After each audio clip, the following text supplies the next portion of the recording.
Hoje nós vamos falar da herança do cristianismo paulino a partir da carta aos Hebreus, da primeira e segunda Timóteo e também a carta a Tito. Esses escritos são da liderança da era pós-apostólica e sobre a influência das comunidades que foram fundadas por Paulo, que são as cartas aos Hebreus, que foi em torno do ano 110, as cartas pastorais 1ª e 2ª Timóteo e Tito, ao redor do ano 115, além da primeira carta de Pedro, do ano 95 e 96. Já a segunda carta de Pedro foi o último escrito do Segundo Testamento, lá pelo ano 130. E a carta aos Hebreus, ela dá um passo a mais. Ela mostra aos cristãos, principalmente aos participantes da herança paulina, que todo o sistema do templo, com o seu sumo sacerdote, os seus demais sacerdotes, os seus ritos, sacrifícios, ele não garante o perdão dos pecados. Porque, essencialmente, pecado não quer dizer incredulidade, desobediência à vontade divina, ou seja, a negação do projeto de Deus. E o texto da carta aos Hebreus, ele é uma exortação que busca relacionar os elementos do Antigo Testamento aí com a pessoa de Jesus Cristo. E acaba usando um estilo da prédica, principalmente lá na sinagoga helenista, lá nos moldes que foi descrito por Filo de Alexandria. O autor, ele dirige-se a uma comunidade específica e acaba procurando responder os problemas, trazendo palavras de exortação e ensino. Na introdução à carta aos Hebreus, este escrito na verdade, uma espécie de sermão, como nós chamávamos antigamente, poderíamos chamar hoje de homilia.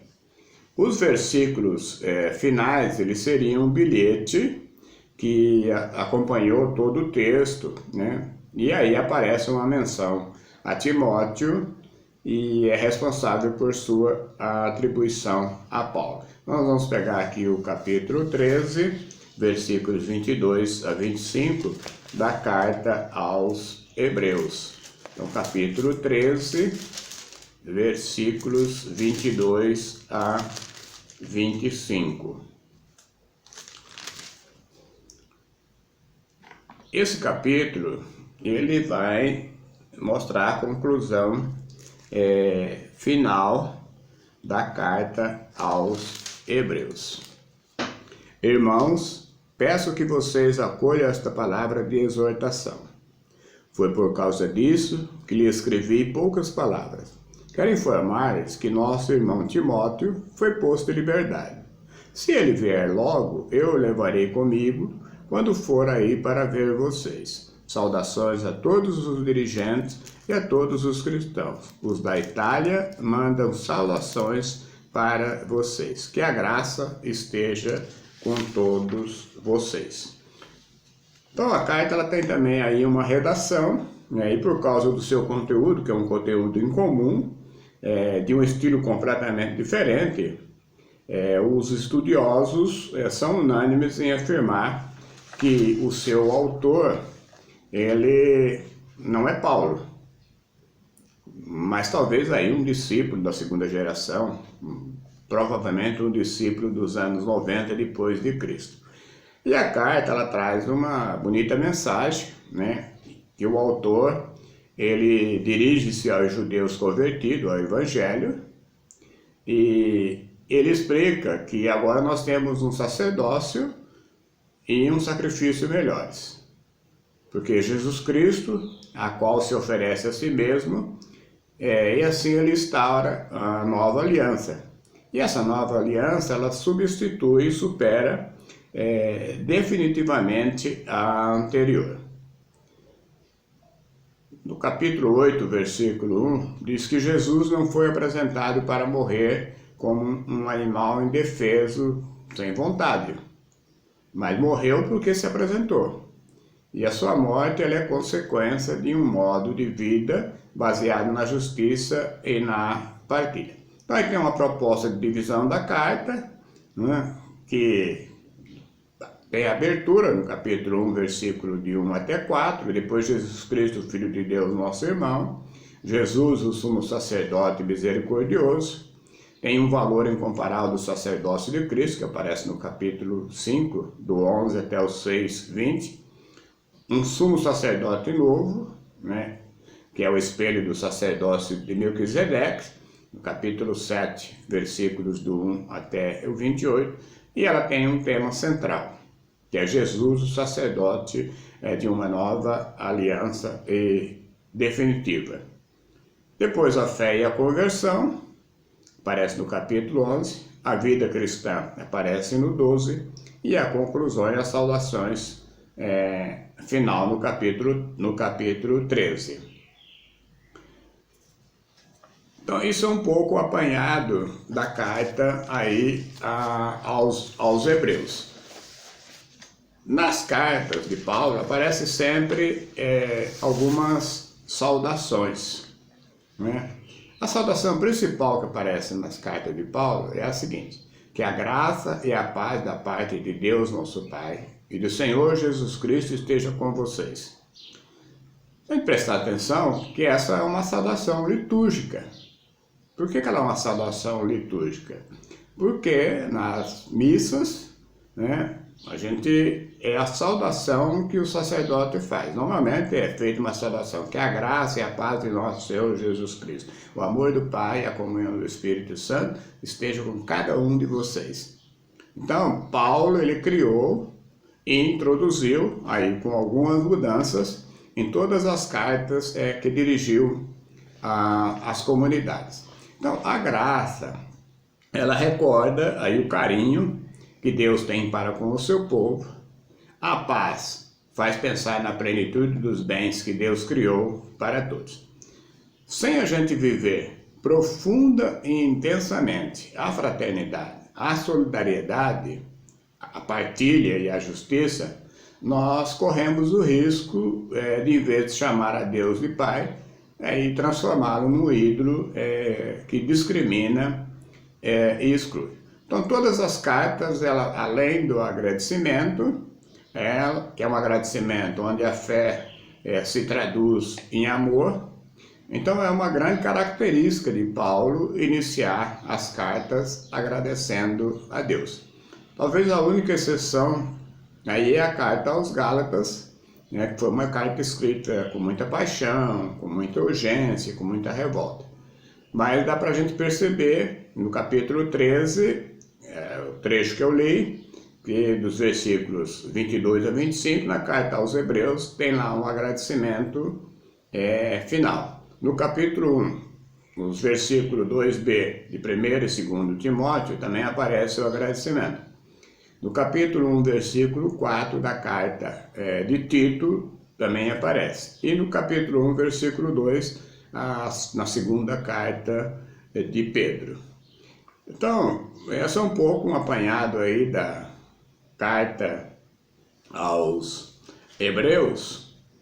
E essa carta aos Hebreus, ela já era bastante conhecida na Alexandria, na África, na Itália e boa parte da Europa, antes do final do século, como sendo de autoria paulina. Porém, há um registro de suas ideias, talvez por algum ou alguém que lhe reproduziu os pensamentos. Então, as igrejas, que são as igrejas orientais, lá da cultura grega, elas foram influenciadas principalmente por Clemente e Orígenes. Eles aceitaram a carta aos Hebreus como uma escritura canônica, já no terceiro século. Agora, já as igrejas ocidentais, ela era aceita como inspirada, mas de uma autoria desconhecida. Então, o que acontece aí nessa autoria desconhecida? A não atribuição de autoria a um apóstolo, que na opinião dos primitivos do Ocidente, retirava ali o peso apostólico, acabou dificultando a canonização. Talvez tenha sido esta a razão pela qual ela não foi incluída aí na primeira coleção dos escritos sagrados do Novo Testamento, no final do século II. Então, constatado que o fato de que não procedia de Paulo, em virtude do estilo completamente diferente, ou seja, da linguagem, da maneira pela qual abordava as questões cristológicas, sempre centralizada no sacerdócio de Cristo. Então, sua autoria, ela foi aí atribuída a vários autores. A gente poderia citar aí o Barnabé, o Filipe, o Áquila, o Apolo. E aí uma questão que aparece que é fundamental, o Lutero, ele entendeu que o seu autor foi o Apolo. Já o Calvino, ele pensava que poderia ter sido talvez o Lucas ou o próprio Clemente. E a quem foi destinada esta carta? Alguns estudiosos, eles entendem que a carta aos Hebreus ela foi destinada aos judeus da Palestina. Outros chegam a sustentar que ela foi dirigida aos judeus de Roma. E aos que defendem uma tese de que ela foi endereçada aos gentios, porque eles precisavam ser bem instruídos quanto à ligação de Cristo com o sacerdócio testamentário. E a data? A opinião mais corrente nos meios reformados, principalmente nos meios ortodoxos, é que Hebreus ela tenha sido escrito antes da queda do templo, lá mais ou menos no ano 70 depois de Cristo. Porque o autor, aí ele pressupõe que todos os sacrifícios judaicos em pleno funcionamento, ou uma data próxima ao fim do culto judaico, que isso acontecia lá no ano 60 a 67 depois de Cristo. Mas a mais provável é em 67, quando começou a Revolução Judaica, que foi durante o governo do Gércios Florus, que lutava contra a dominação romana. E isso culminou com a queda de Jerusalém no ano 70, já sob o comando do general Tito. Os teólogos, principalmente os teólogos liberais, eles preferem datar a carta aí do período do ano 80 a 90, mas assim, sem uma boa fundamentação histórica. Então nós pegaríamos aí vários trechos aí da carta aos Hebreus, e uma das principais coisas que traz na carta diz o seguinte: todas as coisas foram criadas por Deus pela instrumentalidade do Filho. Portanto, Cristo não é uma criatura de Deus, mas o Criador da ordem criada, incluindo o ser humano. Ele não é uma divindade inferior, pois há um só Deus que existe e age em três pessoas distintas. Mas essas três pessoas distintas são consensuais, coiguais e consubstanciais. Então, essa obra de Cristo, em todas as esferas, é, em última análise, a obra do Deus Trino. E na carta aos Hebreus, no capítulo 1, versículo 4, diz que Cristo é superior aos anjos. Porque para o judeu cristão, aceitar a divindade de Cristo era muito difícil, pois ele entendia que Yahvé ou Javé era o Deus único e trino. E a doutrina da Trindade ela não estava clara em sua mente, porque nem havia sido ainda dogmatizada. Então eles não poderiam compreender um Deus uno lá na unidade trina. Então, para um judeu, aceitar Jesus Cristo como um dos profetas, ou mesmo como o maior deles, era perfeitamente admissível. Mas crer nele como um Deus encarnado, isto era para eles extremamente problemático. E aí, na sequência, nos versículos 3 e 4, diz que Cristo é o Filho exaltado, que ele é o lançador dos fundamentos do universo, o Rei eterno, e sendo aí os anjos os seus ministros. Então vamos pegar aí o versículo do capítulo 3, versículo de 1 a 4, para a gente poder entender. Por isso, irmãos santos, vocês participam do chamado que vem do céu. Por isso, fixe bem a mente em Jesus, o apóstolo e sumo sacerdote da fé que nós professamos. Ele foi fiel a Deus, que lhe confiou esse cargo, como também Moisés estava encarregado de toda a casa de Deus. Na verdade, a glória que corresponde a Jesus é maior que a glória de Moisés, pois não há comparação entre a casa e aquele que a constrói. Então, essa nova confissão, agora mais não fundamentada em Moisés, o legislador, ou a gente poderia dizer em Arão, o sacerdote, mas em Cristo Jesus, o Filho de Deus. Esse Cristo que é ao mesmo tempo, na mesma pessoa, ele é sumo sacerdote, é revisor da lei, ou seja, o legislador, ele é profeta e rei. Então, se Moisés foi fiel a Deus, Cristo o superou em toda a fidelidade. Então, um pouco aí que a gente tinha para falar sobre a carta aos Hebreus, e agora nós vamos falar um pouco da primeira e segunda carta a Timóteo, que são as chamadas cartas pastorais. Na literatura paulina, as duas cartas a Timóteo e a carta a Tito, elas acabaram se denominando, a partir do século XVIII, como cartas pastorais, porque elas dirigem orientações a pastores ou líderes das comunidades. Então, essas cartas, elas têm a autoria, o destino às grandes lideranças, aos pastores da época e aos líderes das comunidades. Então, a primeira e segunda carta a Timóteo, ela, principalmente no versículo 4:14, vai dizer o seguinte: não descuide dos dons da graça que há em ti, que foi conferido mediante a profecia, seguido da imposição das mãos do presbitério. Então nós sabemos, e aí se você pegar, eu vou ler aqui o capítulo 16 do Atos dos Apóstolos, versículos de 1 a 3, e você vai entender a figura de Timóteo. Paulo se dirigiu a Derbe e a Listra. Havia em Listra um discípulo chamado Timóteo, filho de uma judia que se tornara cristã e de pai grego. Os irmãos de Listra e Icônio davam bom testemunho de Timóteo. Paulo quis então que Timóteo partisse com ele. Tomou-o e o circuncidou por causa dos judeus que se encontravam nessas regiões, pois todos sabiam que o pai de Timóteo era grego. Então, Timóteo, ele é da cidade de Listra, o seu pai é grego, a sua mãe judia. Na segunda carta a Timóteo, no capítulo 1, versículo 5, vai dizer que sua mãe chamava-se Eunice e sua avó Lóide.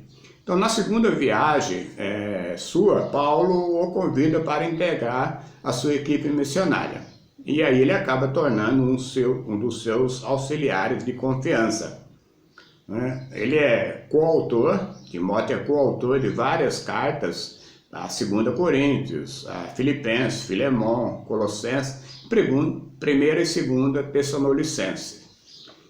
E além de estar entre os que enviam saudações finais, lá na carta aos Romanos, no capítulo 16, versículo 21.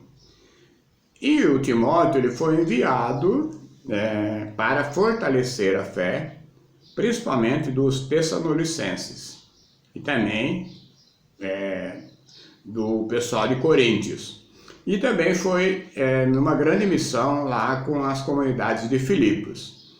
E o Timóteo ele acompanhou Paulo também lá na sua viagem a Jerusalém.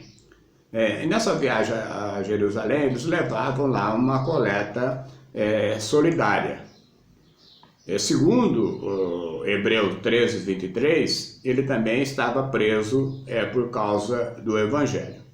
Então, a carta lhe é dirigida quando ele se encontra lá na direção da comunidade lá de Éfeso. No entanto, nós percebemos aí que Timóteo ele representa todas as comunidades que são destinatárias desta carta. E elas são cartas aí do início do segundo século. E nesse início do segundo século, elas espelham aí uma etapa ainda mais, talvez tardia, do que as cartas aos Colossenses e aos Efésios. São comunidades da terceira geração, principalmente do cristianismo primitivo, mas já vive uma nova fase, e agora sobre a dominação do imperador Trajano. Isso aconteceu durante o ano 98 até o ano 117 depois de Cristo. Foi quando se iniciou aí uma nova dinastia no Império. Então, nós vamos ver novamente que há algumas adaptações, algumas mudanças que são significativas nas diferentes teologias. Embora nós possamos perceber alguma semelhança com as cartas autênticas de Paulo, as grandes diferenças elas se destacam a ponto de desfigurar aí o Paulo real e a sua proposta de comunidade, né? Então ela tem um estilo literário, mas ainda monótono, porque nas cartas a Timóteo o estilo ele é lento, ele é monótono, do que nas cartas aos Colossenses e aos Efésios. O entusiasmo profético de Paulo, das cartas autênticas, ela foi substituída por uma reflexão aí talvez mais moralista, mais tranquila, mais serena. E aí tem um vocabulário, né, que é um vocabulário ausente nas cartas paulinas, mas que aparece aí na primeira e segunda carta a Timóteo. De pouco menos de 900 palavras, as cartas a Timóteo têm 305 termos que não se encontram nas cartas paulinas. Dessas 305 palavras, 175 também não encontram no demais livro do Novo Testamento. Então nós poderíamos ver aqui alguns exemplos. Por exemplo, a palavra piedade, o diaconato, o episcopado, o presbítero, o depósito, a sã doutrina, a boa consciência, a epifania e as boas obras. E nas cartas a Timóteo, as palavras-chave que para Paulo eram como a circuncisão, a cruz, o evangelho, gloriar-se, a justificação, a liberdade, a sabedoria, elas desaparecem nas cartas a Timóteo e ou quase não aparecem. E aí, na sequência, nós vamos falar um pouco sobre a carta de Tito, né? Mas antes de falar sobre a carta de Tito, seria interessante que você que está nos ouvindo aí, através do YouTube, para você poder pensar e para você poder produzir teologia. Então, ler todo o material, os textos bíblicos citados, também ler as cartas, principalmente a carta aos Hebreus, 1ª e 2ª Timóteo, e fazer um comentário. Qual o conteúdo dessas cartas? Por que razões que levaram à patriarcalização das igrejas? E você fazendo aí o seu comentário, você pode nos enviar através do WhatsApp no 11 973 76 75 19, né? Ou através da página do Facebook de Mundo Alves Monteiro, no Twitter, @sebes2013.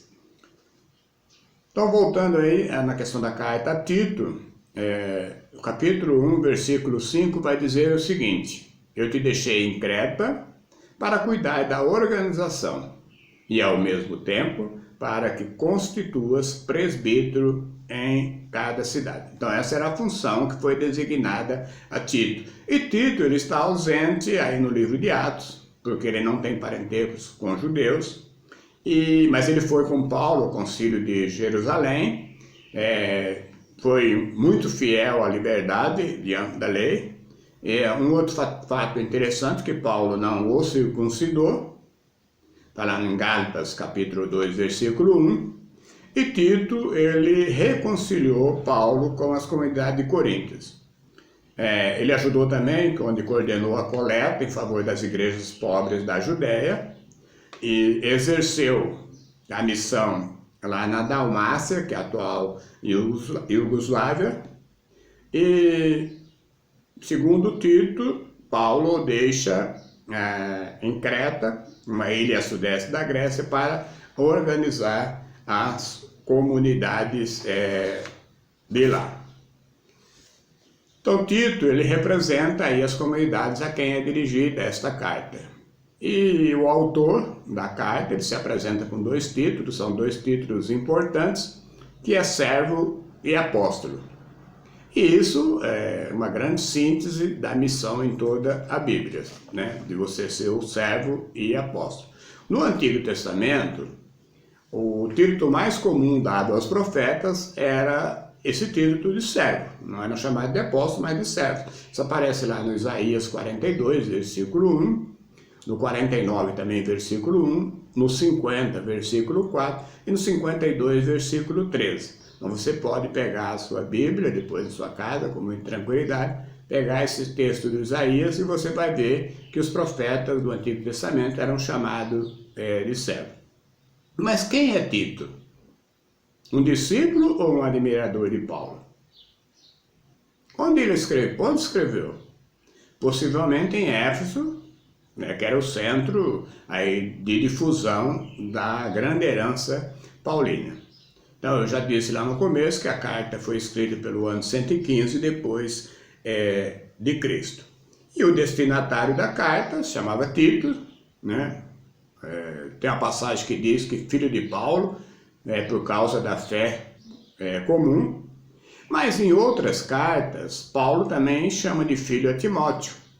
Né? A gente pode ver essa citação em 1 Coríntios, no 4:17. 1 Timóteo capítulo 1, versículo 2 e no 2 Timóteo capítulo 1, versículo 2. Vamos ver se eu consigo achar aqui, para a gente possa tá lendo, para vocês poderem entender. Então, vamos pegar aqui Timóteo capítulo 1, versículo 2. Então, a Timóteo, meu verdadeiro filho na fé, graça, misericórdia e paz de Deus Pai e de Jesus Cristo, nosso Senhor. Então era muito comum naquela época que o Paulo chamar alguém dos seus seguidores de filho. Então aquelas coisas que Paulo sempre desejou aí a todas as suas comunidades, né? E ele, o que ele sempre desejou? É algo que vem de Deus e de Jesus Cristo, ou seja, a graça e a paz. Então, a graça, ela recorda aí o carinho, a ternura, o afeto, a presença consoladora e amiga de Deus e o seu jeito amigo de se fazer presença. Já a paz, ou a chamada shalom, é resultado dessa presença amiga e carinhosa. Então, para o povo da Bíblia, shalom é vida transbordando e também geradora de vida. Tito, ele é deixado então lá na ilha de Creta com uma missão específica que foi dividida em dois momentos. Em primeiro lugar, era dar sequência ao que faltava em termos de organização das comunidades. E em segundo lugar, a grande tarefa de Tito era nomear em cada das cidades os presbíteros das igrejas conforme as instruções que recebeu. Vale a gente lembrar aqui, colocar, que o presbítero daquele tempo, ele não corresponde exatamente ao presbítero, o padre dos nossos dias. Porque essa palavra presbítero, ela significa ancião. Mas nem sempre um presbítero era uma pessoa idosa.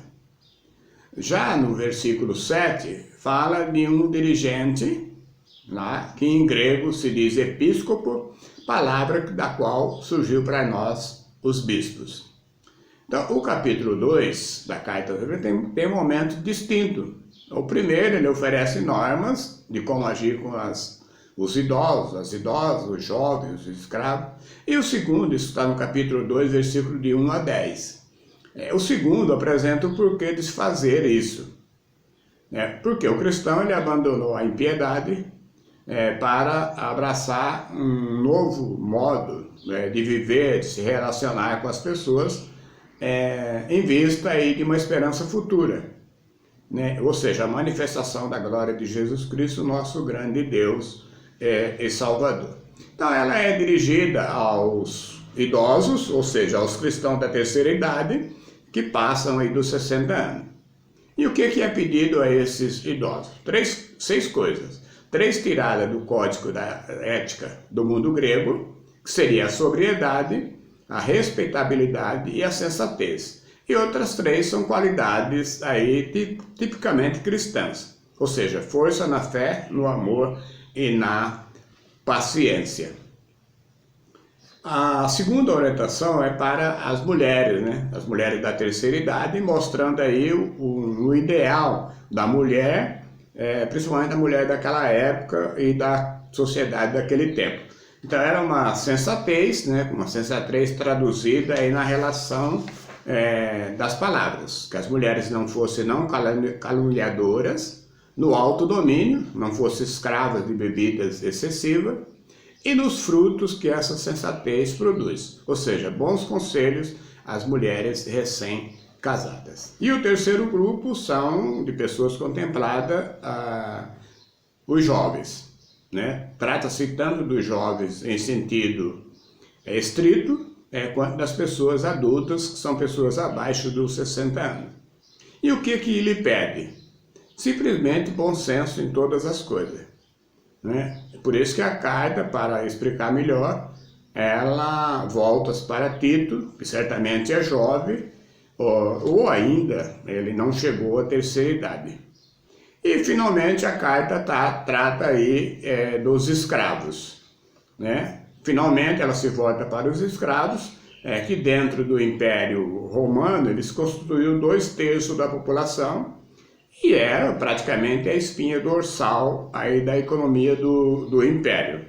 Essa economia que era baseada aí na mão de obra escrava. Mas a carta ela não dá pistas para que saibamos se os patrões desses escravos eram cristãos ou não. Talvez não o fosse. E aí, para fechar essa nossa conversa nesse nosso momento, eu colocaria aqui algumas questões, né, que depois você pode tentar nos responder. Então, o que mais chamou a atenção nas orientações às pessoas da terceira idade? Aos jovens e aos escravos, por quê? Uma pessoa de idade, apesar de não ser economicamente ativa, é muito útil à sociedade? Comentar aí com alguns exemplos. A carta, ela apresenta o ideal de mulher para aquele tempo. O que hoje mudaríamos nesse ideal? As comunidades cristãs têm algo novo para oferecer à sociedade?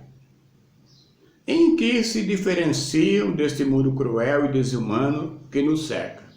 E por último, a última pergunta, qual a esperança que anima os passos das comunidades?